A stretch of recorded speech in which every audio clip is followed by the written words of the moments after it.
พระครูสุจิตานุรักษ์หลวงพ่อเจ้าคณะอำเภอฝาง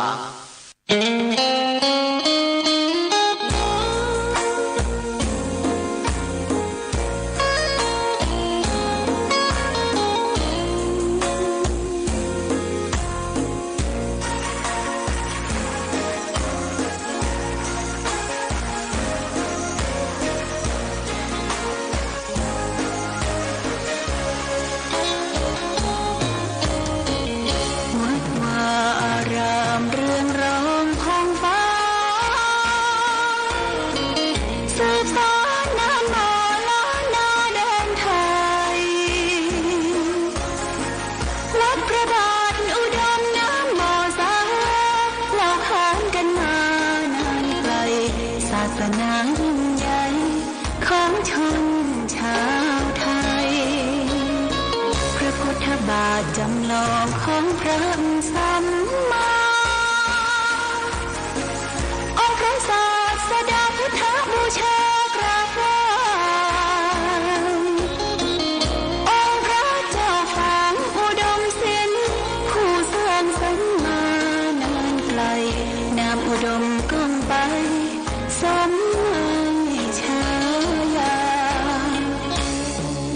ก่อนเป็นวัดร้างโบราณสืบสาน2524พระมหาราชครูเกษราปัญญาปรมาติกาจารย์จากวัดดับไผ่เชียงใหม่สืบสานเวลาผ่าน131 ปีนานไกลวัดพระบาทอุดมรุ่งเรืองงามตาเจ้านายบุญธรรมสาขาหลวงพวงเชียงใหม่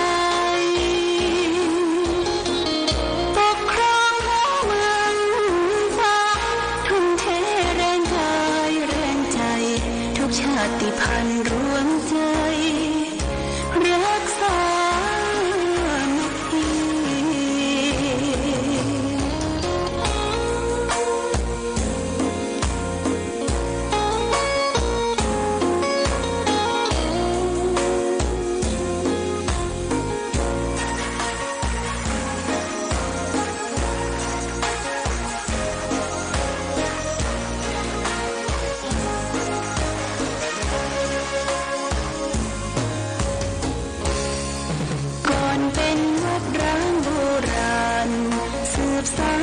2524พระมหาราชครูเกษรา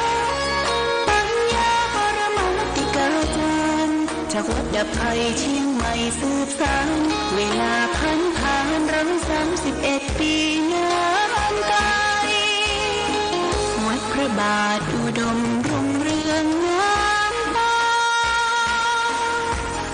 เจ้านายบุญธรรมสาขาหลวงพวงเชียงใหม่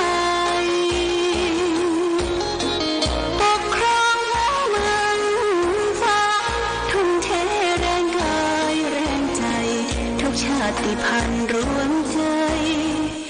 รักษา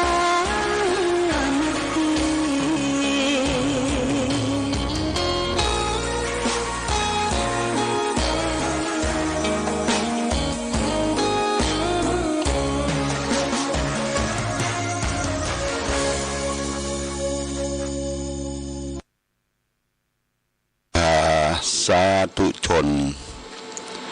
ญาติโยมท่านพุทธบริษัททั้งหลาย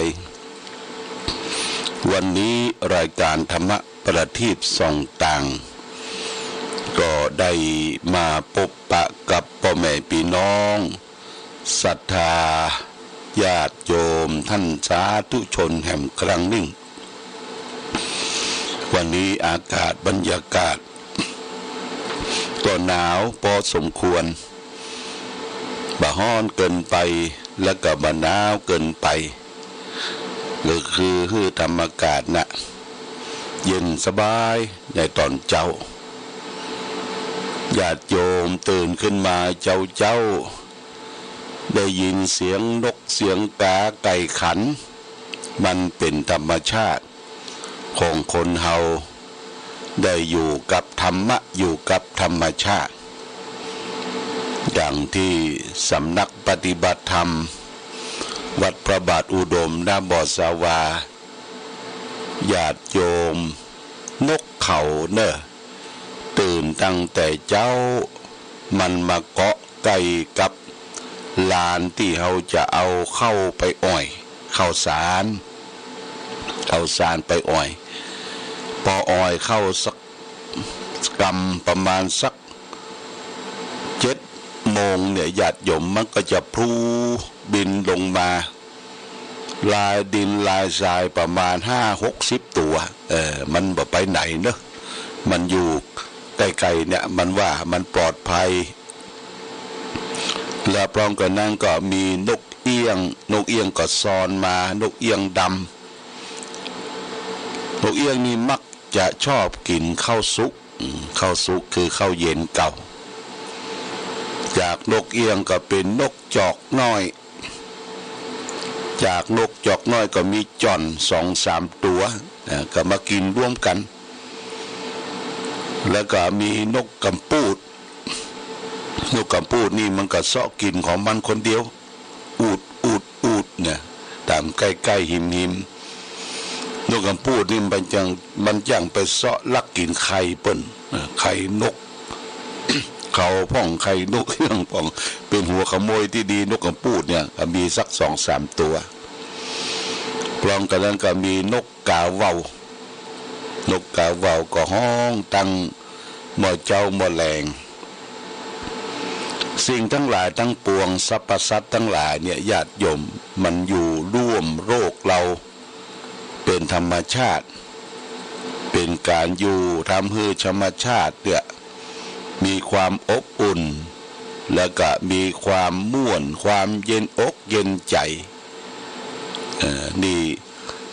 วัดวาอารามเป็นที่อยู่ที่อาศัย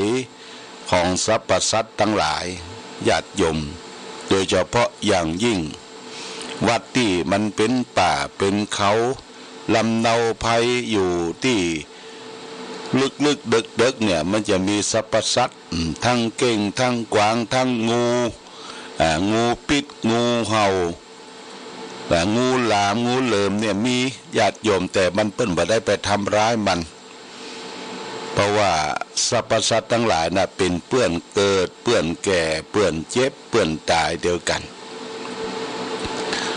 ก็จึงบัญญัติศีล5ไว้เพื่อเฮาอยู่ร่วมกันกับสัตว์ว่าปานาติปาตาเวระมณีสิกขาปะทังสมาติยามิคือเฮาและท่านทั้งหลายคือเว้นจากการฆ่าสัตว์ตัดชีวิตเบียดเบียนซึ่งกันและกันบอกว่าสัตว์เล็กสัตว์น้อยสัตว์ที่มีชีวิตหน่ออินทรีย์รวมมาถึงสัตว์ประเสริฐคือคนเฮาเป็นสัตว์ใหญ่เพราะว่าคนเนี่ยฉลาดกว่าสัตว์ทั้งหลายรอบรู้ในทุกสิ่งทุกอย่างและไปนิพพานได้คือความสงบเย็นได้ก็มนุษย์คนเฮาเนี่ยแต่สัตว์เดรัจฉานทั้งหลายมันแค่ไปถึงสวรรค์ไปถึงสวรรค์ไปถึงที่สุขสงบเย็นได้เช่นเดียวกันแต่มาถึงนิพพานญาติโยมนะและก็อยู่ร่วมกันเพิ่งกับบัญญัติศีลข้อ2แห่งญาติโยมศีลข้อ2เนี่ยบ่ฮือลักเล็กขโมยน้อยยิบโชยของกันและกันอยู่กันอย่างไว้เนื้อเชื่อใจญาติโยมนะไว้เนื้อเชื่อใจนี่ก็คือของไผของมันมีกรรมสิทธิ์นะบ่ฮือโลภบ่ฮือบ่ฮือเบือดบ่ฮือบังจะฮือสังคมเฮาอยู่โดยความเป็นปกติสุขอันนี้ศีลข้อที่3บัญญัติไว้อทินาทานาเวระมณีสิกขาปะทังสมาติยามิพึงเว้นถือเอาสิ่งของที่เจ้าของบ่ได้ให้โดยอาการขโมยยิบโฉยของบุคคลอื่นสังคมบ้านสังคมเมืองสังคมทั่วไปเดือดร้อนถึงประเทศชาติบ้านเมืองก็เพราะว่าโลภเบียดบังคดโกงซึ่งกันและกันเนี่ยวิ่งราว ช่อฉนเอาของอื่นมาเป็นของตนเนี่ยพระพุทธเจ้าก็ว่าสังคมสุขสังคมโลกจะอยู่ได้ความเป็นปกติสุขก็จะไปเบียดเบียนลักเล็กขโมยน้อยโลภอำของคนอื่นนี่ศีลข้อที่สองข้อที่สามเป็นบัญญัติศีลไว้ข้อที่สามนั่นก็คือกาเมสุมิจฉาจาราเวละมะนีสิกขาปะทังสมาธิยามิพึงเว้นจากการที่บละเมิดของรักของชอบใจของคนอื่นเขาเป็นผู้อยู่เป็นครอบเป็นครัวบ่ฮื้อนอกอกนอกใจที่รักสามีเมียแปลงของตนเองเนี่ยอันนี้ก็เป็นบ่อเกิดแห่งความเดือดร้อนญาติโยมนี่เฮาได้ฟังข่าวได้ดูโทรทัศน์ได้อ่านหนังสือพิมพ์ฟังข่าววิทยุฆ่าฟันบั่นแทงกันบุกหูตีตากันละหวาดละแวงซึ่งกันและกันเนี่ยญาติโยมเนี่ยมนุษย์คนเฮานี่เกิดมามันยากมันลำบากกว่าจะเป็นคนเป็นมนุษย์เนี่ยญาติโยมเฮาก็เอาจิตใจไปเป็นสัตว์เถียนะจิตใจไปเป็นสัตว์เดรัจฉานทะเลาะวิวาทข่มเหงกันเด้งร้ายกันอย่างเฮาทราบข่าวว่ามีตำรวจตชด.ไปทำงานภาคใต้ที่จังหวัดนครปฐมปิกมาเนี่ยญาติโยมเอาปืนมายิงเมียของตนเองแฟนของตนเองซึ่งเป็นครูอายุยังหนุ่มยังน้อยหวาดระแวงหาว่ามีจู้มีคบชายอื่นเนี่ยหวาดระแวงเอาปืนมายิงแล้วก็มายิงตัวเก่าตายมันเสียทุกสิ่งทุกอย่างหมดสภาพของความเป็นมนุษย์เป็นคนที่เป็นบุคคลที่ฉลาดบันึกถึงพ่อแม่ของตนเองที่ได้ชุบได้เลี้ยงได้ส่งได้ห้ามได้เฮียนได้ศึกษาเรียกว่ากำกึดกีดก้อมญาติโยมเนี่ยคือขาดหลักธรรมขาดที่ปรึกษาหลักธรรมะตัดปัญหาแบบสั้นๆบักคิดยาวบักกึดยาวบักมีขันติความอดทนทำอะไรอย่างไปก็ทำด้วยตัดสินใจด้วยตนเองในญาติโยมนะเฮาเป็นเจ้าพุทธนับถือพระพุทธศาสนาสิ่งใดที่จะเกิดขึ้นนั้นมันมีเหตุมีปัจจัยมีปมมีดันมีเงื่อนมีงำพระพุทธเจ้าสอนให้เราแก้ไขที่ต้นเหตุไม่ใช่แก้ไขที่ปลายเหตุนะต้นเหตุก็คือสมุทัยเป็นเหตุที่ทุกข์เกิด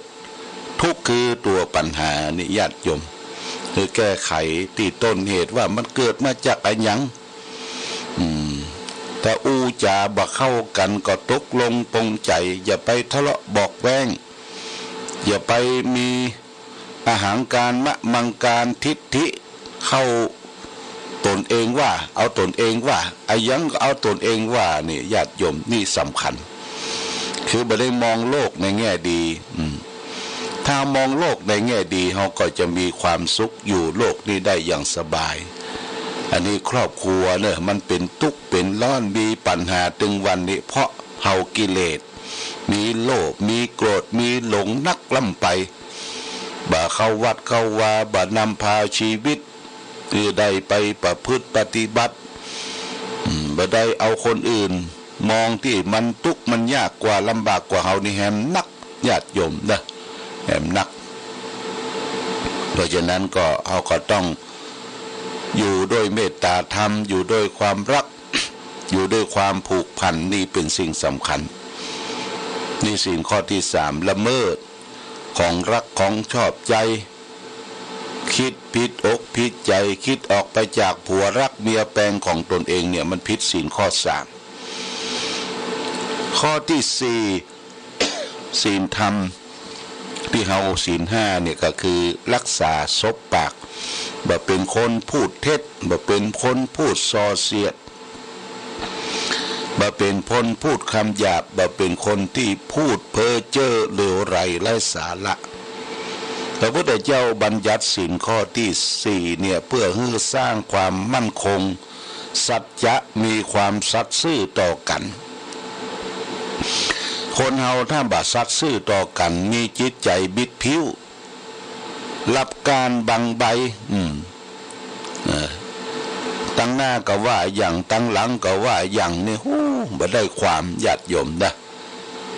อันนี้ก็คือจะต้องรักษาซบปากของตนเองอย่าไปพูดที่มันเป็นความจริงหาสาระประโยชน์บ่ได้พระองค์จึงบัญญัติศีลข้อที่4ไว้ว่า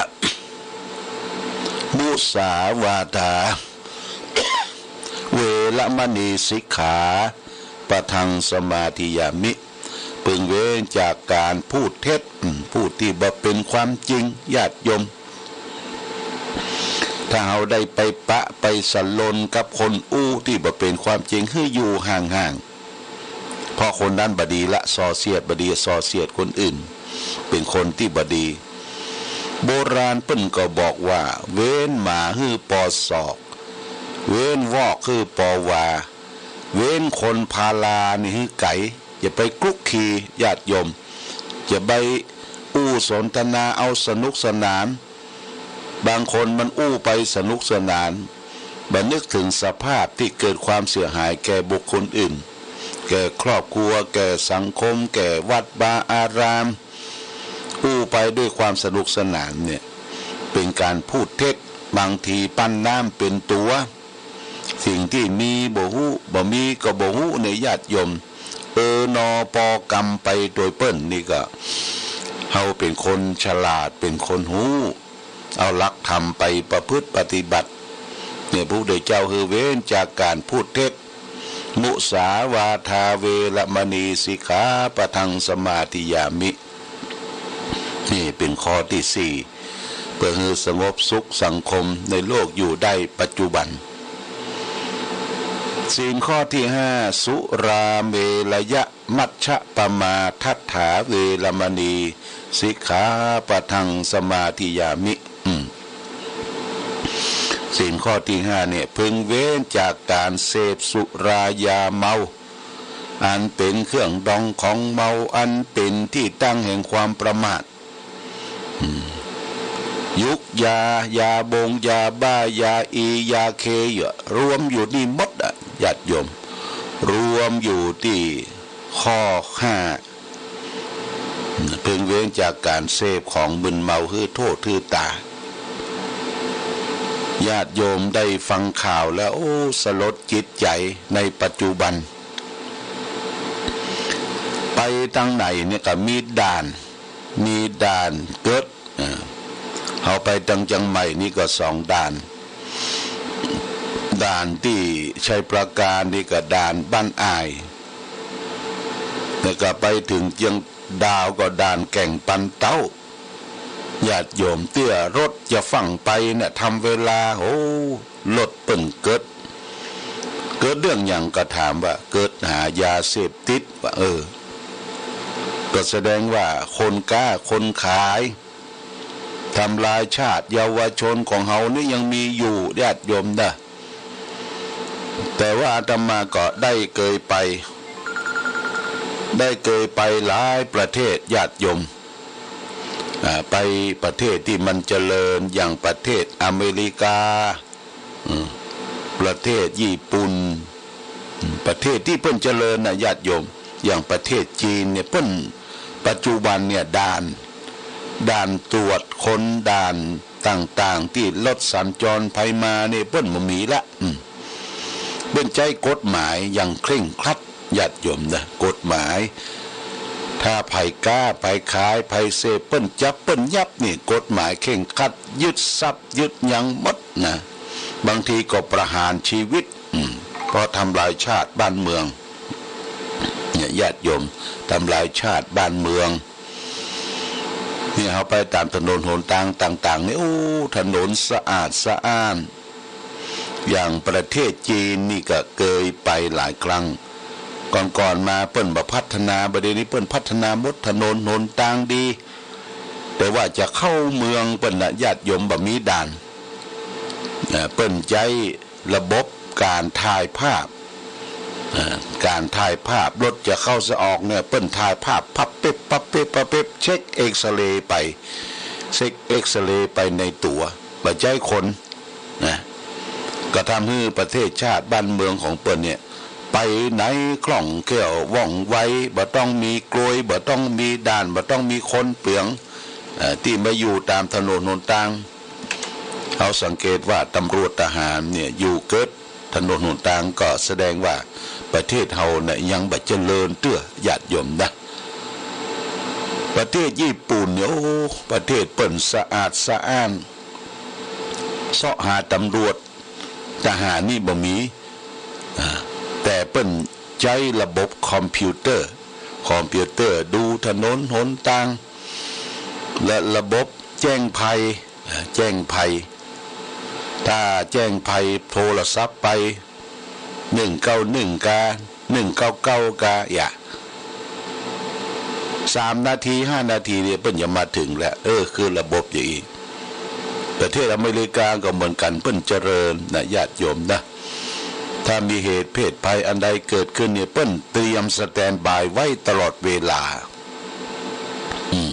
แต่นำหนทางเนี่ยก็มีสลามบกหรือว่าตำรวจ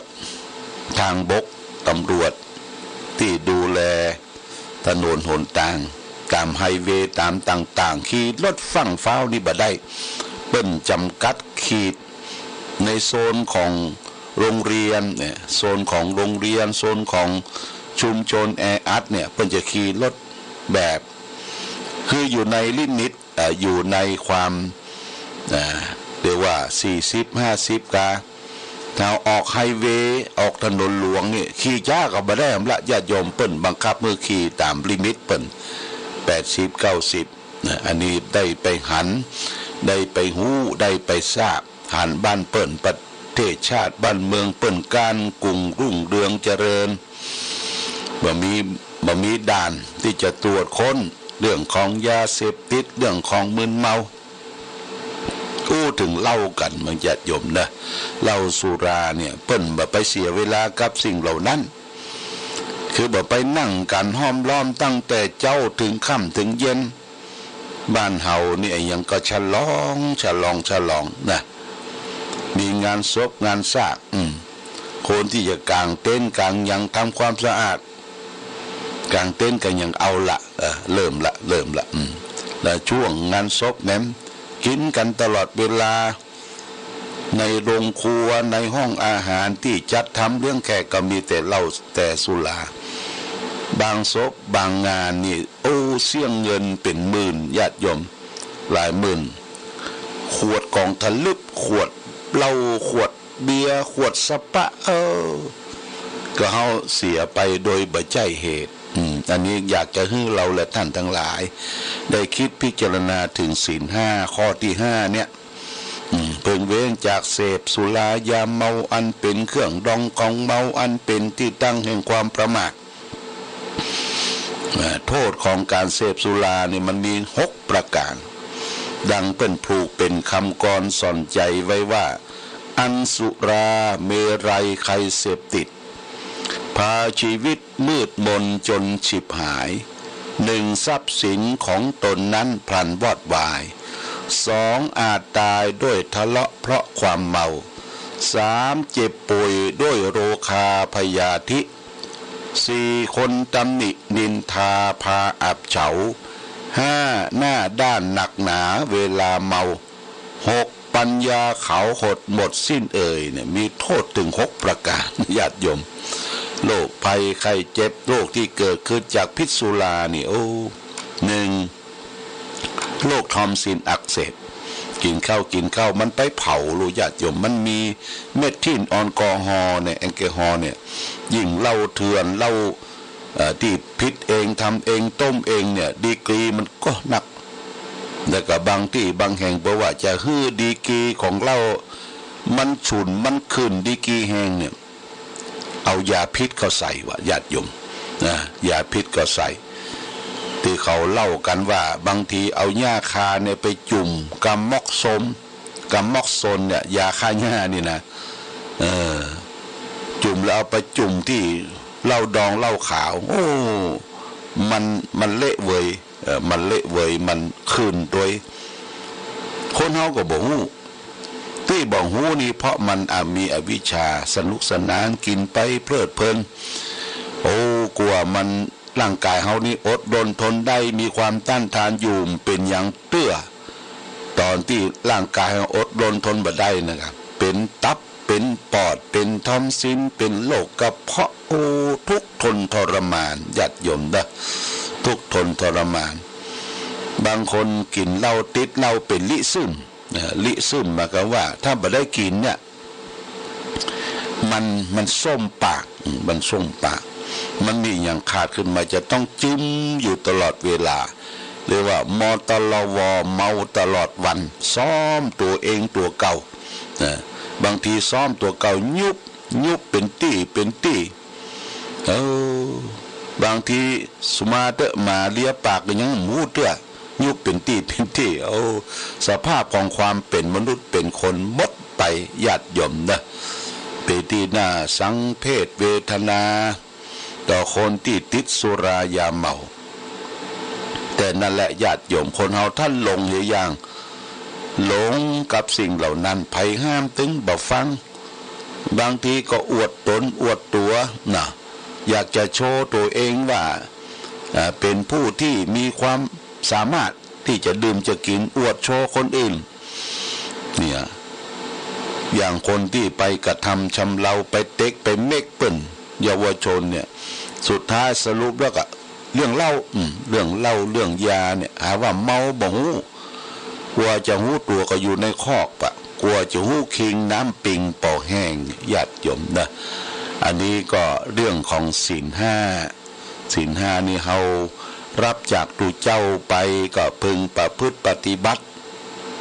เป็นศีลประจำมนุษย์คนเฮาทุกคนที่จะพึงประพฤติปฏิบัติถึงแม้ว่าบ่ได้รับจากตุเจ้าพระสงฆ์บ่มีการมีงานเฮาก็ปฏิบัติด้วยตนเองตื่นขึ้นมาก็พึงเว้นจากการฆ่าสัตว์ตัดชีวิตเบียดเบียนสัตว์เล็กสัตว์น้อยมีเมตตาธรรมข้อ2ก็พึงเว้นจากการคิดโลภอำของคนอื่นข้อ3คิดเว้นจากการนอกอกนอกใจที่รักษามีเมียแปลงของตนเองข้อ4พึงเว้นจากการพูดเท็จพูดที่บ่เป็นสัพพะวาจาผู้กำจริงออกมานี่คนเฮาความจริงเป็นสิ่งที่ไม่ตายถ้าอุปดหมดเทละเสียเครดิตคนบ่ใครเชื่อถือละข้อที่5ก็พึงเว้นจากเสพสิ่งเสพติดเพื่อโทษสุรายาเมายายาบ้ากัญชาทุกสิ่งทุกอย่างที่มันเป็นพิษเป็นภัยต่อร่างกายสร้างความเดือดร้อนกว่าตนเองและคนอื่นเนี่ยพึงเว้นนะถ้าเรามีศีล5บริสุทธิ์พุทธผ่องเนี่ยเราก็จะมีความสุขความเจริญในชีวิตความเป็นอยู่ของเราและครอบครัวเอาละญาติโยมท่านสาธุชนทั้งหลายนี่ฝากเป็นหลักคิดธงชาติและเพลงชาติไทยเป็นสัญลักษณ์ของความเป็นไทยเราจงร่วมใจยืนตรงเคารพธงชาติ